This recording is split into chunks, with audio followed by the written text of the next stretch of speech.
But, 2 or 3 months ago, I came up with the idea, no jab, no job. And that's something we're carrying out at Pimlico Plumbers. Nobody's going to come and work for us unless they've had the vaccine and they've got proof that they've had it.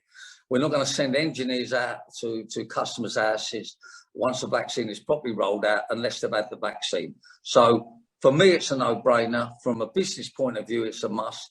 And, the quicker that everybody acknowledges that, without proof of the vaccine, you can't go into a pub, club, restaurant, gymnasium, anywhere at all. You can't travel, theatre, you can't even go into work. I mean, personally, I have to say, I don't even think that we should allow people on the streets unless they've had the vaccine. Well, now here's news that just won't go away, especially for Matt Hancock. He is the former Health Secretary. More and more revelations from those lockdown files in the Daily Telegraph. The former Health Secretary apparently rejected advice from Sir Chris Whitty, who was the Chief Medical Officer, that COVID self-isolation should be cut back over concerns it would imply they were getting it wrong. It really is the gift that keeps on giving, this Telegraph investigation. Among many of the government advice at the time was a somewhat mandatory COVID vaccination. One man hit headlines in 2021 for introducing this mandatory requirement for all staff, and he's here with us now. Charlie Mullins, founder and former owner of Pimlico Plumbers. Good morning to you, Charlie. Morning. You were certainly a controversial figure during this particular time. Never been known one to shy away from controversy anyway, are you?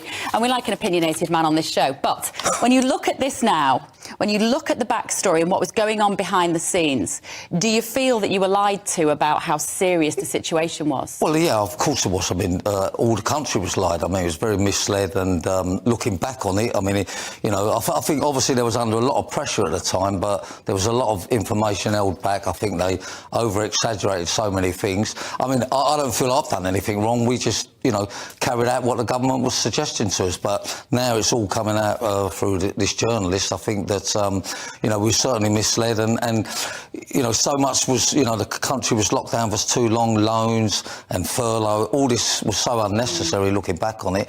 I think the only thing they got right was the vaccination. We haven't even really got to the messages about the vaccination programme yet. I mean, according to one of our contributors yesterday, they may have 3 months of revelations to still come from these 100,000 messages. And I think chronologically it seems to be going from the start of the pandemic through. So in terms of whether we get to that particular point, we're not even there yet, knowing the conversations that were going on behind the scenes. But would you, looking back now, do you think that your mandated vaccination programme at your company was based on fraud? It was based on the fact that they had exaggerated the fears. They said they wanted to frighten the pants off people. How frightened were you? Yeah, of course, but we was totally misled. But as I say, I don't feel that, we didn't actually implement it. That's what we plan to do for all new recruits. And, staff still had a choice whether they wanted to have the vaccination or not. So I think we just carried out what it was suggested by us. And at that time, it sounded the best way to carry on things. Did you lose any staff over it, Charlie? Did some people say, look, I'm just not going to do this, I'm not going to... Well, there's a few people said that, when it comes through, we're going to jump ship. Yeah. And that's fine, that's their choice. But, we was protecting customers, protecting staff. Were customers coming to you in bigger numbers because you were saying, I can provide a vaccinated plumber? Undoubtedly. I mean, we sent them out with test kits before they went through the door. And, look, we were sort of certainly got the business side of it right, and it was the right thing. And, I think I'd still carry out the same sort of procedure tomorrow, given the information by the government. I mean, we're not to know that they're misleading us or lying or withholding information. I mean, but what I need this Matt Hancock is for actually, passing on text messages and information to a journalist. Obviously the inquiry's got all that information anyhow, but, I mean, and then he's trying to make money out of it. I think that's what the bad taste is now. Did you, before the pandemic, because what you're kind of describing is a sort of blind faith in the messaging that was coming from the government, have you always been the kind of person that just believes what the government tells you? No, you can't say that. I mean, I think most people believe what the government will. They're on the telly 24 hours a day, giving us that information, latest information, do this, do that, lockdown, can't go here, can't go there. So, I mean, we've got to be guided by somebody. Of course I don't believe everything they say. I don't believe half what they say. Charlie, how significant was it for you that we got the Chief Medical Officer, Chris Whitty, alongside the Health Secretary, making this point on a daily basis? It wasn't just a politician, it was a so-called expert. Yeah, well, again, we're guided by them, but, you know, I think you had a lot of infighting there, and I think if Hancock would have sort of followed what he was being told by the scientists or Chris Whitley, then it would have made the old sort of ministers all getting it wrong, because, you know, they was very quick to do the lockdown, and it's created all this work from home nonsense, so it's an ongoing problem. I think he was overruling the experts, wasn't he? He was overruling the experts, and he was seeking out the experts that he wanted to hear from in order to keep the message going that this was a drama and everybody was at mortal danger, regardless of your risk profile or your age or pre-existing medical conditions, because we now know from the messages that was helping him politically to be a bigger personality, to climb the greasy pole of politics. That's the disturbing bit. It's going to take him up to the next bit. league, he thought. He was That's told the it was going to exact take phrase. It will league. take you to the next league. Of course. And he did run for the Tory leadership, after all. That's right. Yeah, but now I don't think he should be in politics. I think he's trying to make money out of it with the Jungle programme, now the book, and now this disaster. I don't think he's going to have ministers in government trying to make money, certainly out of a disaster. So, and what about they was going to ban the sex thing? That would have messed him up, wouldn't it? Yeah. Certainly Yeah, would. the hypocrisy. We didn't even touch on the hypocrisy, did we? Are you still going to run to be London Mayor? Yes, for You are? sure, yeah. I think it'd be quite an interesting addition to the scene. Well, it can't be no worse, can it? Charlie, thanks so much. Charlie Mullins there. And now for something completely different. Really easy. Divide and conquer can only work if the people that are divided are not aware of the falsely created division. If you're not aware of it, then it works. If you know about it, then it don't work no more. If you have socialism without capitalism, it becomes communism. If you have capitalism without socialism, it becomes fascism. And it's just that easy. I love you. That's all you need to know. That's why Masonic symbols are all over your freaking money. But you don't pay any attention.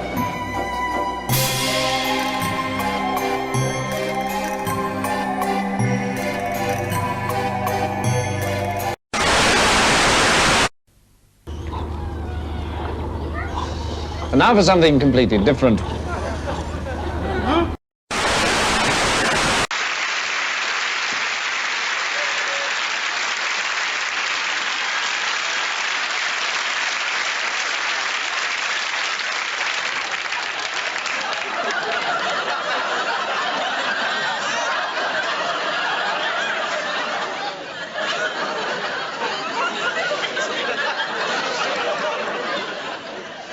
Good evening.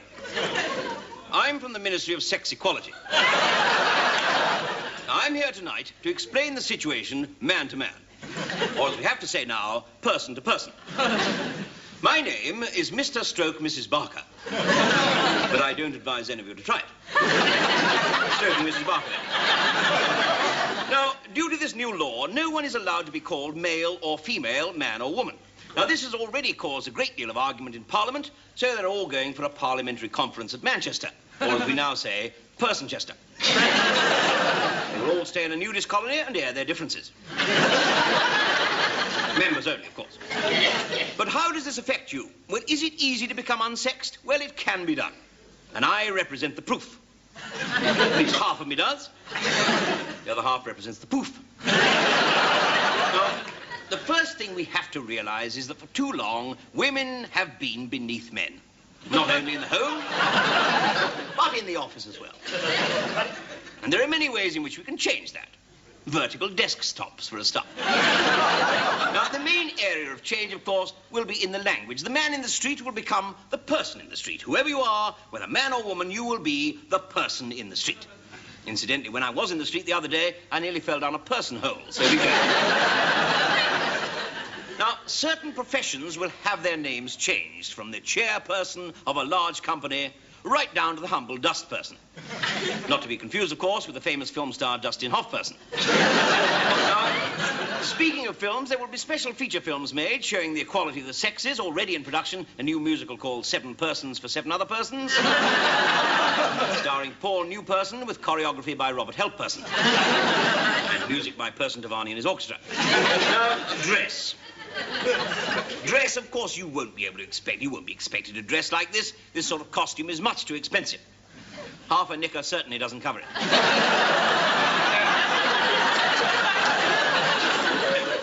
each person can, of course, choose what to wear, provided it includes the customary shirt, bra, underpants, and handbag. Shoes can be black or brown, according to individual taste. I myself find that black shoes taste rather better than brown ones.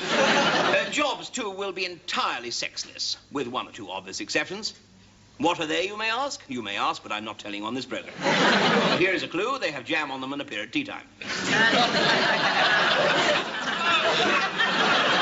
Now, a job must be open to either a what's it or a who's it, that is, of either sex. For instance, certain advertisements will not be allowed. Now, I have one here in the local paper, and it says, if I can find it, oh yes, bar staff required for West Country pub, male or female, must have big boobs.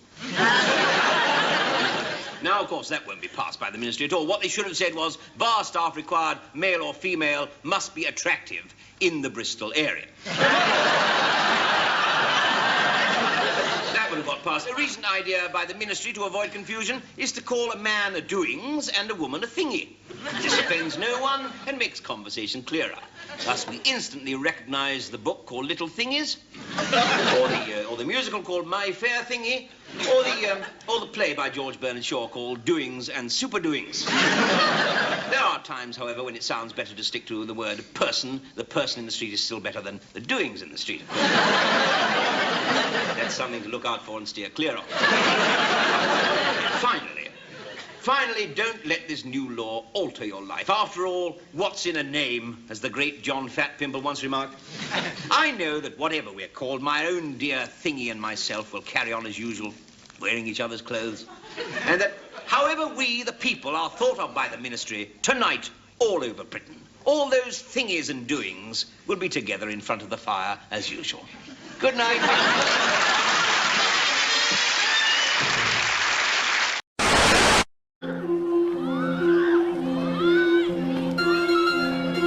You understand politics, you think you understand political parties, you're all full of crap, you don't know what the Illuminati is, if you're Republican or you're Democrat, you're wrong! Why? It's this easy, it's called divide and conquer.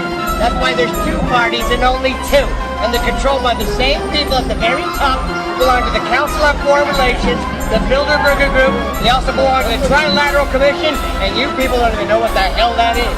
But if you did know, you would know that these are the people that control your world by making global policies that you never vote on and by which parties both serve and belong to these organizations and control your world.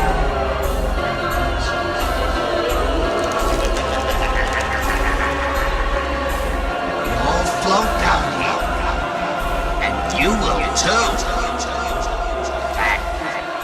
They all float. They all float. Now, here's how it works. Really easy. Divide and conquer can only work if the people that are divided are not aware of the falsely created division. If you're not aware of it, then it works. If you know about it, then it don't work no more. If you have socialism without capitalism, it becomes communism. If you have capitalism without socialism, it becomes fascism. And it's just that easy. I love you. That's all you need to know. That's why Masonic symbols are all over your freaking money. But you don't pay attention. Ridiculous.